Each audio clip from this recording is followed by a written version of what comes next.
السلام علیکم اور جاگو دنیا کے ساتھ میں ہوں آپ کی ہوسٹ زینب قیوم. آج بہت ہی متبرک دن ہے, اسی لیے ہم نے بہت متبرک شروعات کی, آغاز کی. آپ سب کو عید میلاد النبی کی بہت بہت مبارکباد, اور اللہ کرے کہ پورا سال ہی بہت ہی اچھا رہے ہم سب کے لیے, بلکہ پاکستان کے لیے بھی.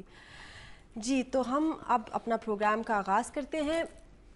پہلا سیگمنٹ جو ہم جس کی طرف جا رہے ہیں وہ بلال قطب صاحب کا ہے. بلال بھائی بہت ہی امیزنگ تسبیحاں دیتے ہیں اور واقعی افیکٹو ہوتی ہیں, تو چل کر دیکھتے ہیں کہ وہ کس کو کس طرح کی تجویز دے رہے ہیں. آج بڑا مناسب ہوگا کہ رسول پاک صلی اللہ علیہ وسلم کا جو برتھ ڈے ہے اس پہ بات کی جائے.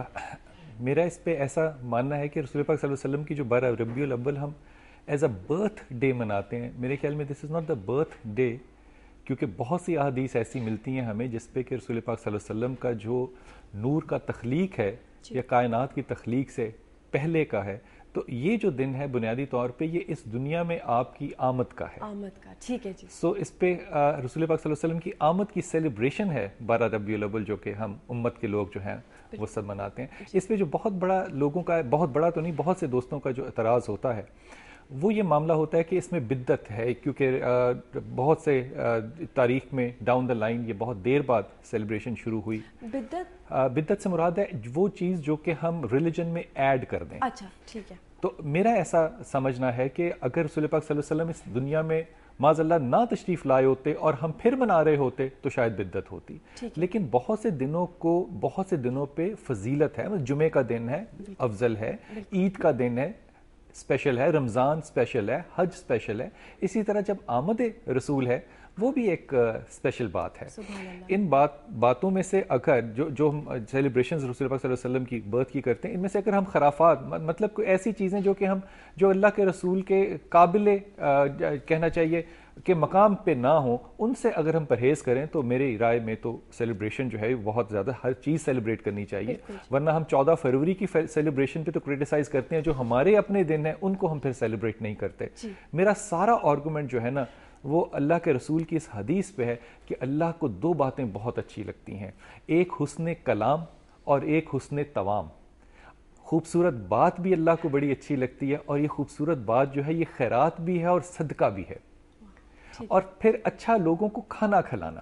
اچھا اب دیکھیں ان دنوں کے اندر یہ سارے مہینے میں یہ 2 ہی کام ہو رہے ہوتے ہیں, اور ان کے اندر کوئی ضیاع نہیں ہے. جتنی چاہیں اچھی بات کریں اس میں کوئی ضیاع نہیں ہے, جتنا چاہے لوگوں کو کھلائیں اس میں بھی کوئی ضیاع نہیں ہے. کوشش یہ کریں صرف کہ وہ کام کریں جس سے آپ کو محبت ہوتی ہے. اس محبت کا کوئی انڈیکیٹر بھی تو ہوگا نا. میرے نزدیک محبت کا انڈیکیٹر ویسا ہی ہے جیسے کہ ایک طالب علم جو ہے وہ اپنے ٹیچر جیسا بننا چاہتا ہے, چاہے سمبل میں چاہے وزڈم میں. تو ہمارے کیونکہ جو رول ماڈل ہیں وہ رسول پاک صلی اللہ علیہ وسلم ہے, ہم وہ کام کریں جو آپ کی نسبت یاد دلائے. جھنڈے لے کے جانے کے میں بالکل خلاف نہیں ہوں, آپ جھنڈے لے کے جلوس ضرور نکالیں, لیکن رسول پاک صلی اللہ علیہ وسلم کو اچھا کیا لگے گا؟ لوگوں کو کھانا کھلانا, یتیم کو سایہ دینا. میں آپ سے بالکل ہٹ کے اس موضوع سے بات ڈسکس کروں.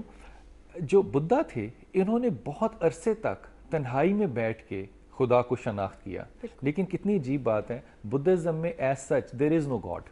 بالکل ایسی یہ بات عجب پتہ کیوں ہے؟ کیونکہ جس کلچر اور جس انوائرمنٹ میں بدھا آئے وہاں پہ آلریڈی لاکھوں خدا موجود تھے, جو کہ ہندوؤں کا کلچر تھا.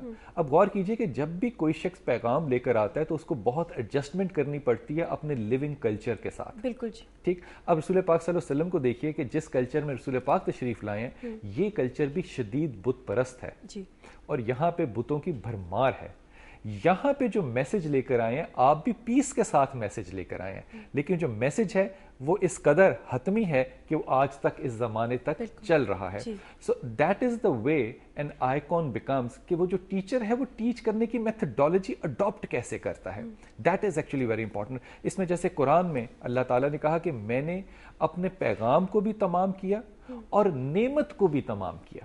اب پیغام تو قرآن ہمارے پاس آ گیا جو کہ تمام مکمل ہو گیا, مکمل پیغام ہو گیا. جو نعمت ہے میری دانش میں وہ رسول پاک صلی اللہ علیہ وسلم ہے. کیسے؟ 2 صورتوں میں. ایک, اللہ کے رسول ہمارے لیے نعمت ہے, ایک ہمارے لیے شفقت ہے. یہ دونوں معاملات کو میں الگ اس طرح سے کرتا ہوں کہ جو شفقت ہے یہ ہمارے آنے والی زندگی کی ہے, جو نعمت ہے وہ ہماری اس زندگی ہے. مثال کے طور پہ میں آپ سے ایک چھوٹی سی بات عرض کروں کہ رسول پاک صلی اللہ علیہ وسلم فزیکلی اس دنیا میں جب نہیں بھی ہیں تو ایک کتاب ہے جو کہ ابن کثیر نے لکھی جسے کہا جاتا ہے تاریخ ابن کثیر. اس میں انہوں نے ایک بڑی خوبصورت حدیث کی کہ حضرت آدم اور حوا سے جب غلطی ہوئی, ہمارے ہاں جو کانسیپٹ ہے وہ ایسا نہیں ہے کہ حوا کی غلطی سے حضرت آدم نے غلطی کی یا ان کی مشاورت سے. اچھا, دس از اے بائبلک کانسیپٹ. او گاڈ. مسلمانوں کے ہاں جو تصور ہے دیٹ از کہ دونوں کی غلطی ہوگی, کیونکہ جو غلطی ہے وہ آدم اور حوا دونوں کی ہے. حضرت آدم کو جب روح پھونکی گئی اور جب غلطی کی تو اس کے بعد آپ کہتے ہیں کہ جب میرے میں خود بیان کر رہے ہیں حضرت آدم, حدیث قدسی کہتے ہیں کہ میں نے جب اپنا سر اونچا کیا تو مجھے اپنی غلطی کا احساس تھا, تو میں نے اللہ سے جب معافی مانگی تو یوں مانگی کہ اے اللہ تو مجھے محمد کے واسطے معاف کر دے. تو خدا نے کلام کیا آدم سے اور آدم سے کہا کہ آدم تجھے کیسے پتہ ہے کہ محمد ہے؟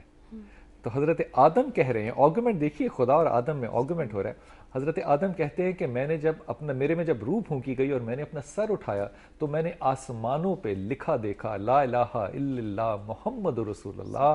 تو جب میں نے دیکھا تو مجھے ایک دم پتہ چل گیا کہ یہ کوئی اونچے درجے کا شخص ہوگا, اسی کا واسطہ دینا چاہیے. اب یہ معاملہ جو ہے نعمت کا یہ کہاں سے شروع ہو رہا ہے؟ مجھے ابھی پھر ایک اور حدیث یاد ہے کہ اللہ کے رسول نے کیسی خوبصورت بات بتائی کہ 3 چیزیں جو ہیں وہ اللہ کو بڑی پسند ہیں. ایک صدقہ جاریہ, وہ کام آپ اپنی زندگی میں کریں جس کا ثواب جو ہے وہ آپ کے اس دنیا میں جانے کے بعد بھی کنٹینیوسلی آپ تک پہنچتا رہے, کیونکہ یہ تعلق اس بات کا ہے وسیلے سے, اس کو پروبیبلی ہم اگلی نشست میں لیں گے. اب غور کیجئے کہ کیسا خوبصورت میسج ہے اللہ کے رسول کا کہ آپ کو بائنڈ نہیں کیا کہ جو تمہارے عوامل ہیں اعمال ہیں وہ اس دنیا تک ہیں, وہ آپ کے اعمال جو ہیں وہ آپ لے کر جا رہے. ایک نلکا لگوا دیا آپ نے, جو پانی جب آپ نے کسی کو نماز کی تبلیغ کر دی, وہ جب نماز پڑھے گا اس کو تو ثواب ہوگا, اس کا ثواب آپ کو پہنچتا رہے گا. ہم بچوں کو صرف سلام کرنا سکھا دیتے ہیں, کتنی معمولی سی بات ہے. وہ جب سلام کرے گا اس پہ تو رحمت ہوگی, کہنے والے پہ تو رحمت ہوگی, جس نے اس کو سکھایا ہے وہ اس دنیا میں 1000 سال بعد بھی نہیں ہے تو اس تک اس کی رحمت پہنچے گی. دوسرا علم. اب یہ ذمہ داری کی بات اس لیے ہے کہ رسول پاک صلی اللہ علیہ وسلم کا جو معجزہ ہے وہ قرآن ہے, جو طریقہ ہے, جو ٹول ہے وہ ایک معلم کا ہے.